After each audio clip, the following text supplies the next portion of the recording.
ಕರ್ನಾಟಕ ರಾಜ್ಯದ ವಿಜಯನಗರ ಜಿಲ್ಲೆಯ ಕೊಟ್ಟೂರು ತಾಲೂಕು ಕೊಟ್ಟೂರು ಪಟ್ಟಣದ ಒಡೆಯನಾಗಿರುವಂತಹ ಕೊಟ್ಟೂರು ಶ್ರೀ ಗುರುಬಸವೇಶ್ವರ ಸ್ವಾಮಿಯ ರಥೋತ್ಸವವು ಫೆಬ್ರವರಿ 12ರಂದು ಸಾಂಪ್ರದಾಯಿಕ ಪೂಜಾ ವಿಧಿವಿಧಾನಗಳೊಂದಿಗೆ ಶ್ರದ್ಧಾಭಕ್ತಿಯಿಂದ ಭಾಗವಹಿಸಿದಂತಹ ಸಮಸ್ತ ಭಕ್ತಬಾಂಧವರ ಸಮೂಹದಲ್ಲಿ ಯಶಸ್ವಿಯಾಗಿ ನೆರವೇರಿತು.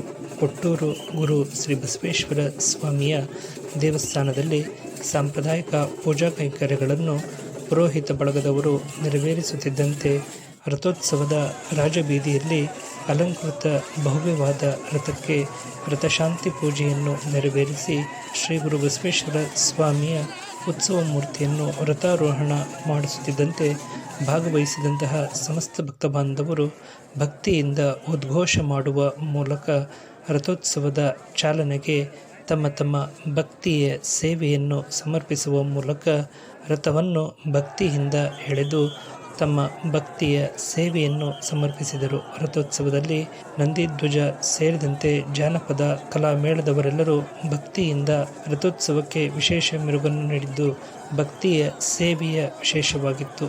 ರಥೋತ್ಸವ ನಿಮಿತ್ತವಾಗಿ ಕರ್ನಾಟಕ ರಾಜ್ಯವು ಸೇರಿದಂತೆ ನೆರೆಹೊರೆಯ ರಾಜ್ಯಗಳಿಂದ ಭಕ್ತ ಬಾಂಧವರ ಅನೇಕರು ಕಾಲ್ನಡಿಗೆಯಲ್ಲಿ ಬಂದಿದ್ದು ವಿಶೇಷವಾಗಿತ್ತು. ಭಾಗವಹಿಸಿದಂತಹ ಸಮಸ್ತ ಭಕ್ತ ಬಾಂಧವರು ಶ್ರೀ ಬಸವೇಶ್ವರ ಸ್ವಾಮಿಯ ಸನ್ನಿಧಾನದಲ್ಲಿ ಪೂಜೆಯನ್ನು ಸಮರ್ಪಿಸಿ ದೇವರ ದರ್ಶನವನ್ನು ಪಡೆಯುವ ಮೂಲಕ ಕೃತಾರ್ಥರಾಗಿದ್ದು ರಥೋತ್ಸವದಲ್ಲಿ ಕಾಣಬಂದಂತಹ ವಿಶೇಷವಾಗಿತ್ತು.